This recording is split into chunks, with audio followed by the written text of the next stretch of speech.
big silky bitch. Digging real delicious, getting filthy rich. Never been a joker, hater, punk or simp. Get your blunts up high while I talk my shit. I can cure racism with a smile. I can fix COVID with a hug. I can fix systemic oppression. I can get high without drugs. Yeah, yeah, yeah, yeah, yeah. Oh, love is the answer. What was the question? Yeah, yeah, yeah, yeah, yeah. Oh, love is the answer. What was the question?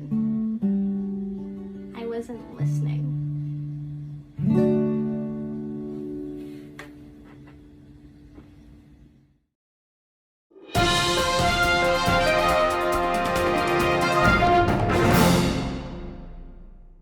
Breaking news, y'all. They're gonna tax your stimmies, and they shifted the tax brackets. So be fucking aware.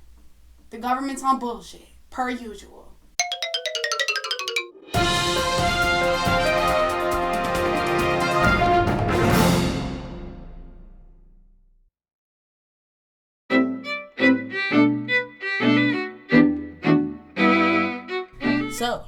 So, it's our big silky tip of the week. Mm-hmm.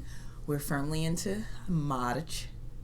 Damn, it's March. 3 months in. Crazy. 12 months into the panty. You know what? In 2 days, it'll be a year in quarantine for me. Damn. You still fine? I mean, duh. So, our big silky tip. What's up, Nate? Tip of the week is sometimes the no is what can spark the blessing. I'm going to just say yesterday, I got 2 big no's. Like 2 big no's. One from family members. Yeah. You know, I asked for something that I really wanted, or I thought I wanted. Yeah. I got 2 big no's, which just made me think, you know, if they're saying no, and these are women I respect. Yeah. And I respect what they've been able to do in their lives, and for me as a family member, I was like, you know, if they're saying no, then it's probably some shit I don't need. And like literally within hours of those no's and accepting and like literally meditating and praying and writing about it, journaling it, all that corny stuff they tell you to do, but it works. The yeses, the opportunities, the options, the possibilities started flooding in. They flow. And like, I'm not saying that every time you get a no, you need to jump out the window with happiness. But what I am saying is that sometimes those no's is what can propel you to something greater than what you were even asking for. Yeah. Hell yeah. I think it's all in God, all in timing, all in accepting. And you know what? I'm not sorry for talking about God. I know we have some atheist fans. We do believe in God. We believe in a higher power.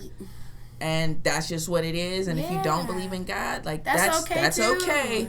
But what we're talking about is also like the God in us, the being still and understanding that like what you really need and manifest, if you sit and understand that, it will come to you. And sometimes those no's that we receive can open up the path to so much more. Like, even when I think about some of the shit that happened last year, those big no's that happened, why don't people support me? Why am I not good enough? Why all that shit? Like, I'm learning that those no's is what got me here, and I'm stronger and better than ever. Because if I had gotten a yes to some of those things, I'd be like some of these other niggas, like, you know. Yeah. And I ain't like these other niggas. Tell me no. Well, tell me no. Not you. Don't tell me no. New album coming soon. Don't tell me no. I fuck with that. Yeah? Yeah. So our big silky tip of the week is... sometimes the no is the blessing. Sometimes the no is the biggest blessing. No!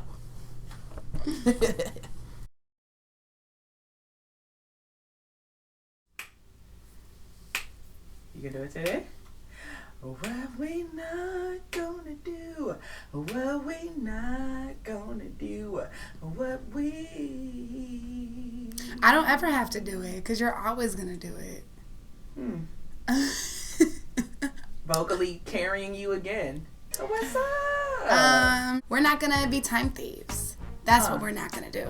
Care to elaborate? Yes. So what we're not gonna do is steal people's time. Showing up when you feel like you're on time. Like, no.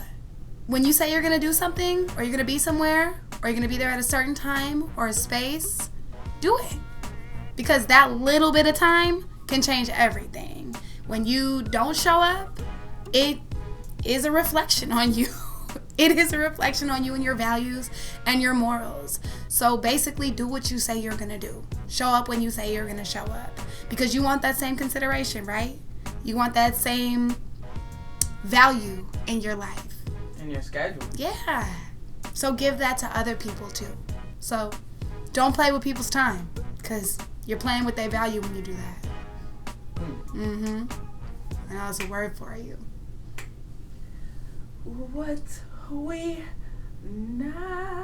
we're not going to do.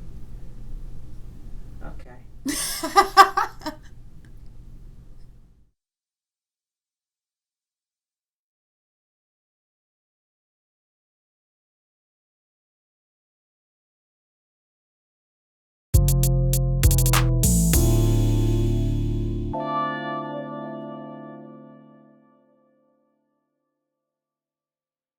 Do you have trouble with boundaries? Well, I've got a holistic program aimed at activating the no in your soul. It's called Noga. When your friends want you to come out for a wild night during the panty, no. Are they calling you to do work before noon? No. Hell no. I'm not doing it. Just say no. All rights reserved. That's why.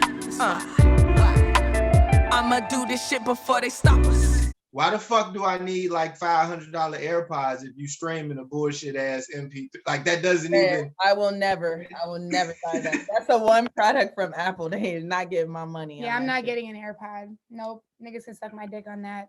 Neo. Are you What it recording? do? Oh, you Yeah, are we're- recording. This shit. This part isn't gonna go. So we're gonna go 1, 2, 3. Because I was wondering, because if she say suck my dick, some people might like get in line and shit. Like They should. Neo, I love about you. What it do, boo? how are you today?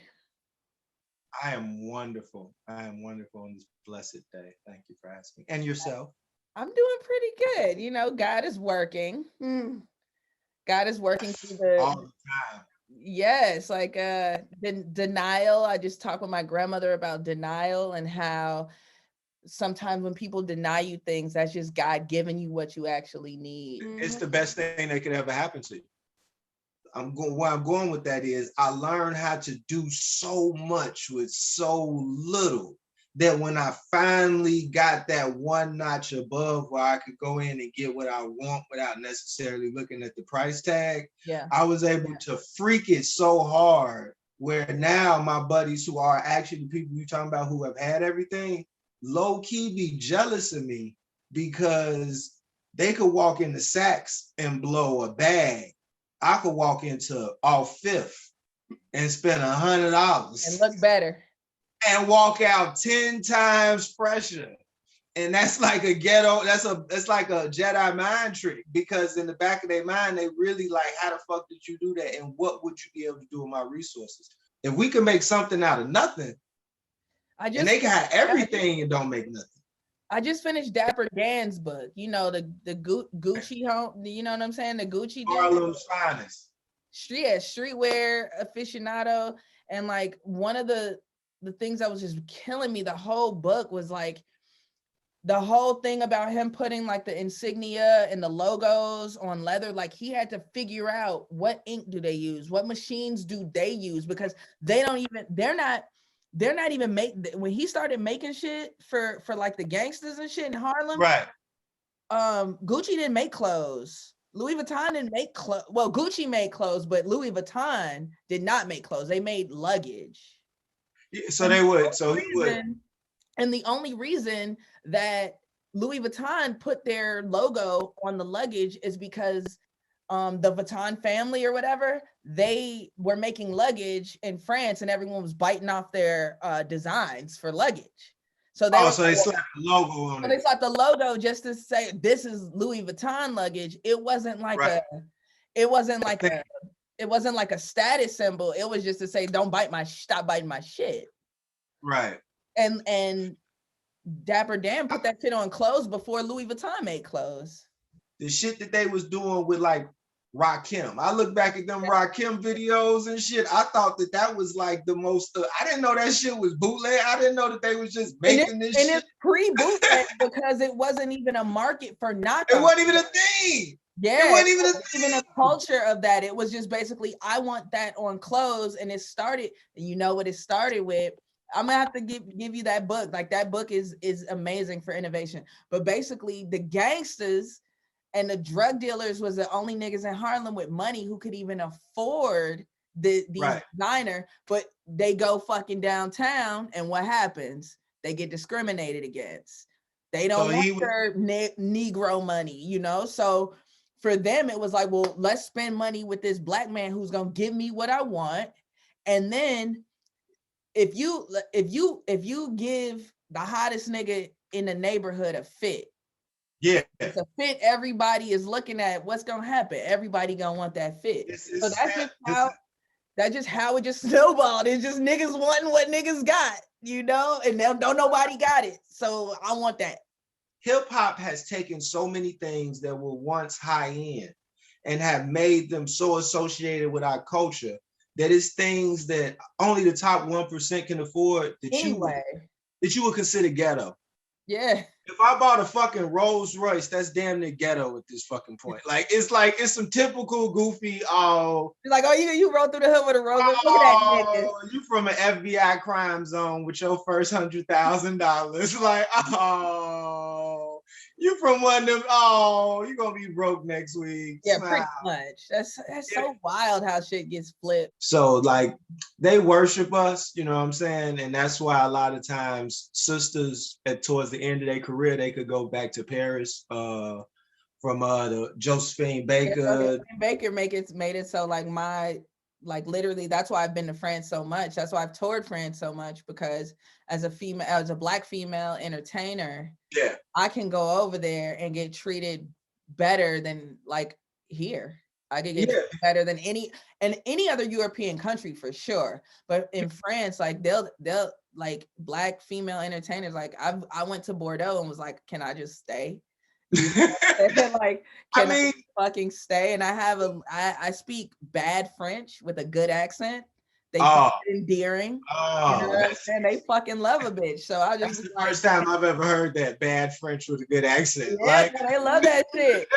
And what I learned, I did a walking tour with my mother in 2017. We went to Paris, and all the like wrought iron gates and even things in the concrete are like all these symbols. The same symbol everywhere. Come to find out, it's Sankofa, because of all the African carpenters who were over there, and they actually would put these symbols in the gates and stuff to let you know a nigga was here. Yeah, no, we built a lot of those castles. All of them. Yeah, I was being gracious, you know. We built all that shit. I was being cute.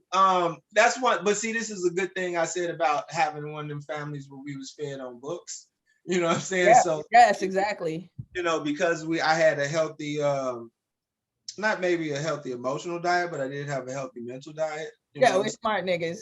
And surrounded by a lot of information and temptation at the same time. But yeah, that's why we have such a resonance with the culture. And when you look at France, not all, but particularly Southern France, Southern Europe, Mediterranean Europe, they are us, you know what I'm saying, whether or not they know it or not. And if we were stuck here for 1,000 years and lost our history, well, we were. What am I talking about? If but we oops, did I say that? Wait a minute. We're like the Spanish, the French, especially the Italians. And if you look at the brands that we gravitate to out of Europe, it tends to be those brands. It tends to be Italian brands, because whether they want to admit it or not, Rome was the first New York. You know what I'm saying? Like there wasn't any actual there wasn't real racism like we know it until the fall of Rome. So like, you know, as far as we know it. So like to see a Moor, to see a Persian, I use the terms that they used at that time, you know, to see one of them was quite common.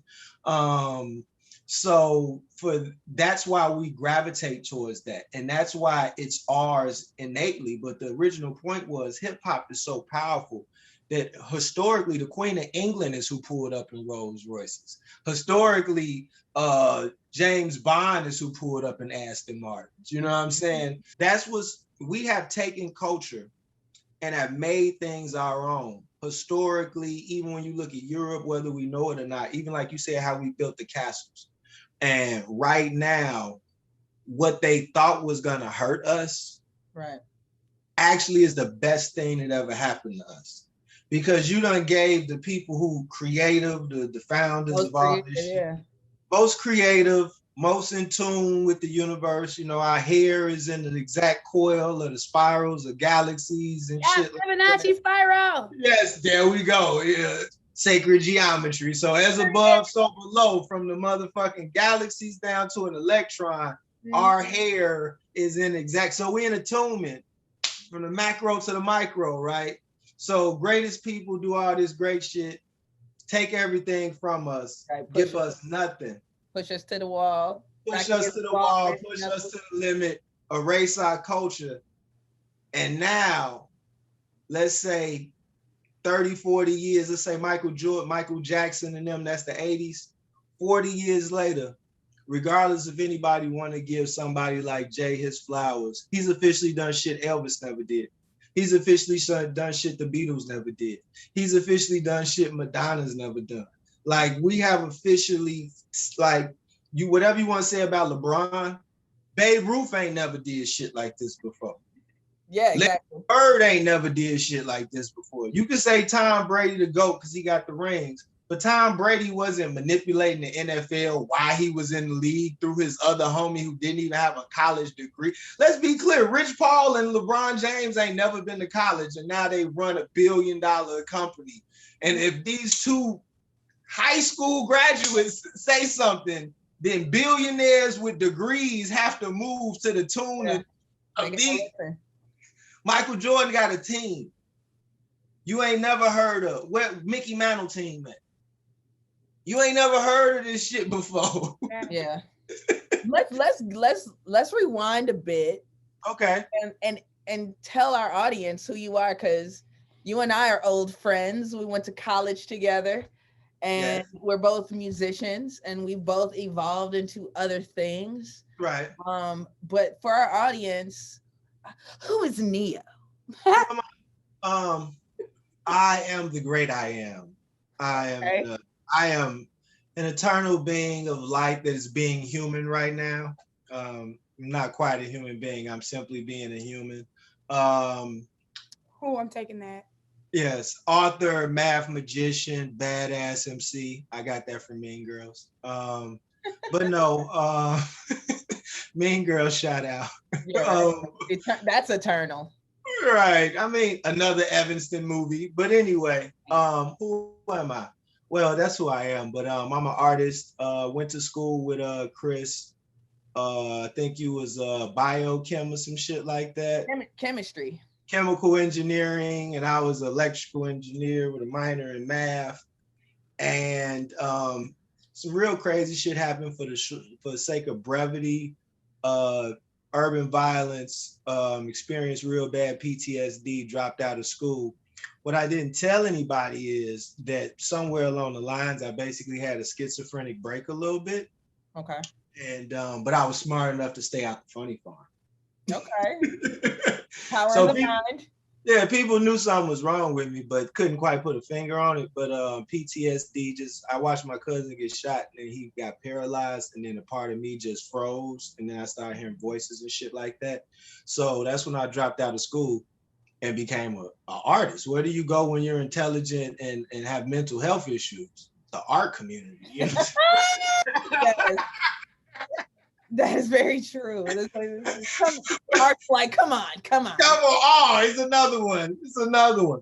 So fast forward, we did a couple things, used to battle when that shit was cool for a second, never won, but came in second and fourth place like every year for like 3 to 5 years. And I was at Scribble Jam and I realized that I was not a battle rapper. I realized that I was an MC. That's where you would discover. Right. No, I didn't. I was going against actually the top dog. It was a tie, but you got to beat the champ. I think he was. And to me, when I look back at the tape, it was cool. Like Big Daddy Kane on stage, Murs on stage and shit. Like I've been wanting to be him. And then like, you know how the movies, like when they stop and like freeze frame and they break the fourth wall and it was like, nah, what? I know you guys are wondering. Like how I'm out here. Like I'm on stage and I look out and I'm like, I'm not really a battler. Yeah. I don't really have negative things to say about people.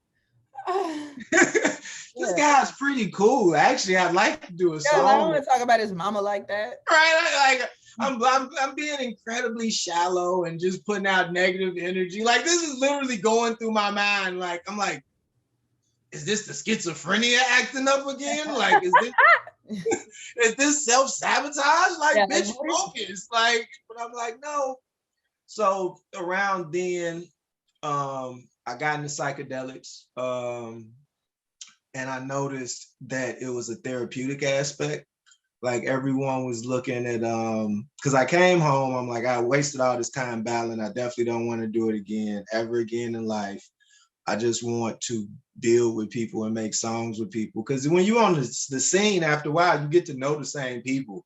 And then you have a little animosity towards them the first time because you got all this ego and this arrogance and all this Freudian words, insert Freud here. You know what I'm saying? And you got that going on. But then after about 3 years of this shit, you be like, hey, how's the kids? You know? Right. So I started doing psychedelics and I realized that it wasn't a drug. And I realized that I wasn't tripping. And I mean, like acid maybe, but mushrooms, DMT, stuff like that, I realized it was helping me get in contact with my spirit.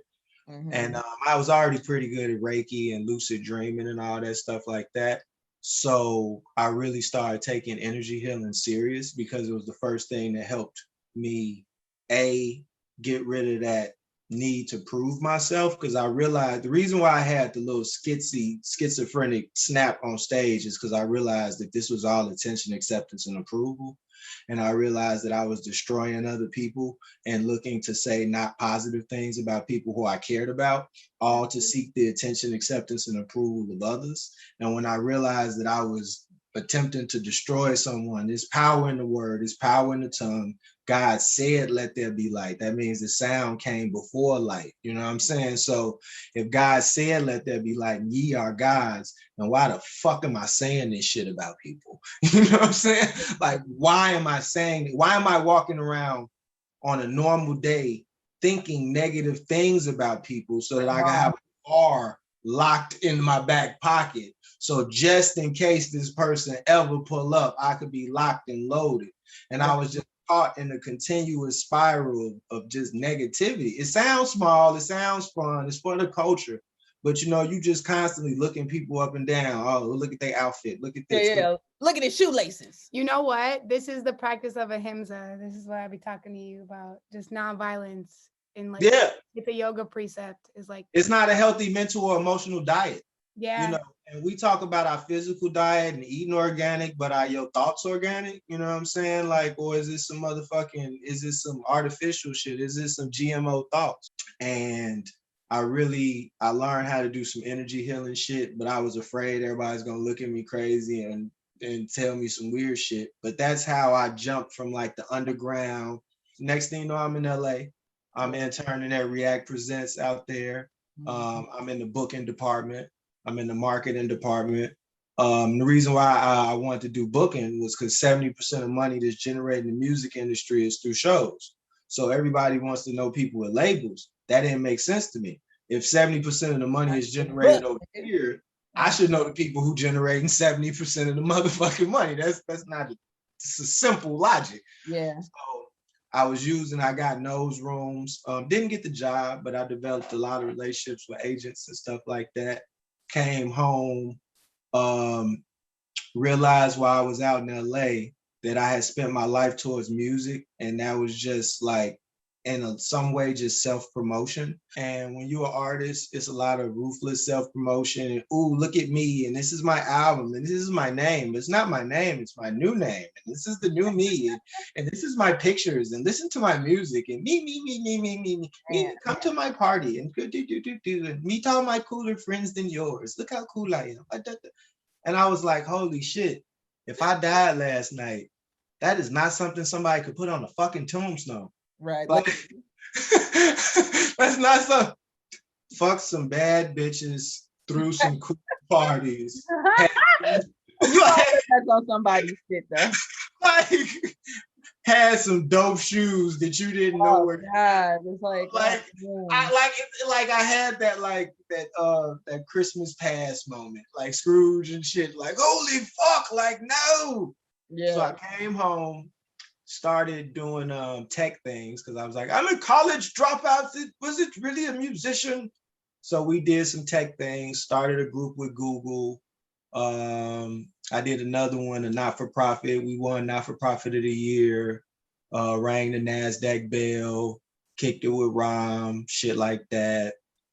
That was actually my last day. That's the day I quit because I knew he was about to go down. I ain't gonna even say their name because it don't exist no more. Right. But I was like soon as they was like the NASDAQ bell rung, I was like, all right, guys. Like, that's the end. This is when I fade to black. You guys are gonna have a. But I did that for a while. I was merging tech and hip hop and really wanted to use this culture to push the next wave of it. Coding is a language. Right. Yeah. Crypto is based on a language. We are the world's greatest linguists. When we take this mind, they could take cat, hat, bat, and do that and scat and that and all that bullshit, and take that to zeros and ones, and take that to C, and take that to motherfucking all these other shits, and all the Python and the exotic Chinese codes. Yeah. The level of efficiency to code that we are going to create will blow away anything that we've seen thus far. When we start writing scripts, fuck these raps. They cool and all, but 0.0034 cent. It takes the same amount of money, time, effort, and energy to do to make an album that it does to make a fucking hour-long something to put on Netflix. And instead of getting 0.0034 cent, Netflix has a much larger payout. I want to do the tech thing because I want us to start the same energy we put into raps to, even if you want to stay creative. Music grosses $40 billion a year. TV and movies do 110. Video games do 150. VR, all that shit. So why are we focused on a $40 billion industry? Right. Yeah. When it's really part of a $300 billion industry? And that's just including that. What about the merch that goes along with it? That is another $3 trillion industry. And if we could come up with these words, we could come up with these concepts, we could come up with all this great stuff, instead of us micromanaging and focusing it all on one thing, music, and us all getting in line and competing against each other, it's time for us to use the culture to start taking these same minds and pointing out greater opportunities. You know what? You're a decent lyricist. You're a decent lyricist, but you're a much greater storyteller. Right. How about instead of getting Ableton, you go get Da Vinci? How about instead of getting a mic, you get a fucking camera? Yeah. How about instead of learning how to EQ, you learn how to color correct? And you take that, imagine if Biggie wrote plots. If you, or imagine in his music. Slick Rick. Yeah. You go back and listen to Slick Rick, Great Adventures of Slick Rick. He told you a whole movie Yeah. in 3 minutes to a beat in time and made it rhyme. Imagine if you freed his mind from the structure of music, from the structure of time, Yeah. and you just took his story writing ability and focused it. Fuck all that. And if you just want to throw some music in it, great. License the shit, put the beat in it, fine. It'll always be there. It'll always be there. Mm-hmm. And ironically, it's something you said in one of your last episodes, how a lot of times people kiss ass and put up with shit thinking they're gonna get somewhere, but you've yet to see one of them get signed. You've yet to see them like upgrade. It's like they play the game, they're in the circle, they get a wristband, they get to sit at the table and pop bottles. But where is the actual step up? Yeah. The moment my shit, and I haven't even made any announcements, but my shit is going well right now. Nice.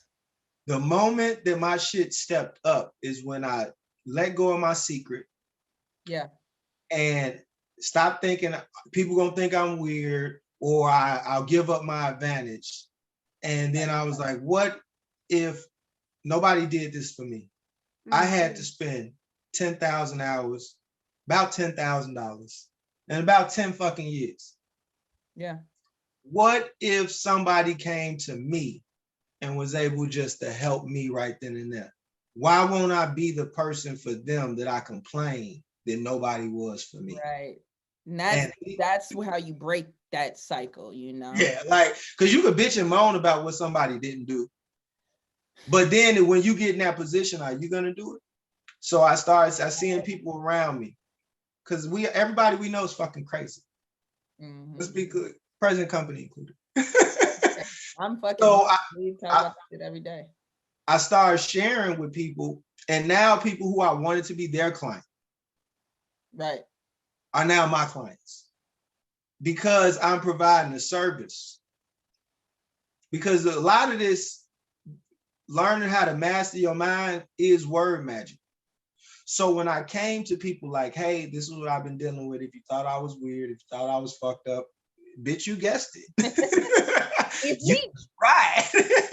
But this, if you've seen the changes and growth and development, this is why I'm offering it to you, whether you want it or not, whether you believe it or not. But keep in mind, I went to school for math, science, and engineering, and I know this more from a physics and chemistry perspective. Right. But when I started providing services, when I let my secret out, when I start being a servant, I'm telling you, and letting go of my fear of judgment. Motherfuckers, when I came back from LA, rumors went around that I was like in the gay Illuminati or some shit, because they couldn't understand why. This is why Instagram was lit. I took the pictures down, but they couldn't understand why I'm standing next to celebrities. They couldn't understand how I'm on this stage. They couldn't understand anything. They didn't know when I was in LA, I was working at fucking Walmart up in the valley somewhere. They never tell you what you do to be in LA. You know what I'm saying? Like everybody, you just take pictures at night. No, I was working up in the city at fucking Walmart selling Vonage phones to Mexican mafia members and fucking MS-13 members with tattoos on their faces. Shit. This is what I was doing. I was working in motherfucking on Crenshaw and 39th and shit, selling Vonage phones over there right by where Nipsey got popped at. But at night, I make it look good. Right. So when I came home to have that on me and then to be like, hey, by the way, I'm an energy healer. Right. It's like, what the? Because I'm gonna take it back, because I remember because when you came back from LA, I was in Chicago dealing with my own stuff. Right. And I remember we connected a few times. Right. And I feel like at least in my little circle of things, people felt you were crazy because you left it, you know, because you were there and you were in there and then you left it. I was at the door, but I know about grooming, and the motherfucker was grooming me. And once you start a person on the grooming process, I know where this goes to. And once you get me to start slipping this way, slipping this way, slipping this way, then next thing you know, you don't know who you are. Next thing you know, and we know people know them people in LA, they go out to LA and they just, and you see them a couple months, couple years later and walk right past them and they act like they don't know you. You think they acting funny and you look them in the eye, and nigga gone. Yeah. So that's why I left LA. He literally, they sent a brother at Of course. from Indiana. And he told me, dye my hair blonde, dress very Eurocentric, and stop dating Black women. And I love sisters. I already own the clothes. And I was about to go full-fledged Malibu Ken anyway. So all he had to do was not say anything. Right. But the fact that he told you had to come back to and I'm gonna bring it back to what we said first, the no. So that no came from your spirit. If that wasn't gonna, you know what I'm saying? And that no is what got you here. I love your story. I love your evolution. And I love the fact that I can know people through you through school, but also through just being MCs. Right. And seeing each other evolve and get to places and like not go that mainstream route and still have, you know, our souls intact. And I really appreciate your perspective on another element and all that. So yes, I love when you talked about being a great father, because man. I have a really fucking great dad, and that shit hit me hard because I was like, you know what? I'm that. glad that you say you have a good dad, because fathers aren't necessarily appreciated all the time. They're really not. And you don't appreciate it until you become one. So I love you guys. I appreciate you. And Psalm has always stood up for truth. Psalm has always spoke her truth, whether or not it was popular. You know what I'm saying? She's always done her own sound, whether or not it was popular. She always walked her own path. And to me, the cool people are the people that don't want to be cool. You know what I'm saying? Like when you walk your own path, that's why when you hit me and say I do this show. Of course I do this show, because I know y'all got people that listen, and I know I could say some random things like, hey, I was schizophrenic. So I love what you guys do.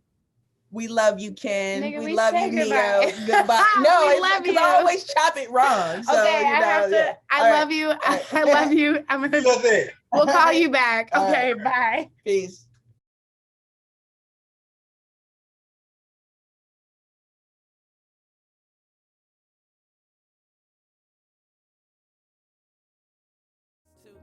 And I'm scared of me too. Hashtag your friend is rapey. You ain't know your BF is a rapist. Hey miss, did you know my whole life was toxic? Ape shit, we pretend the trauma is awesome. Take this, chemicals, I love them. Got my degree in it. Had to stop eating cause most my friends addicted to some shit. Not okay now. Most my life I fell for all they tricks. Not okay now. I just want some veggies and some peace and some face now. I got no time to sit and play now. Most my friends just getting through the day with some music. Trap houses turn to studios. Culture music.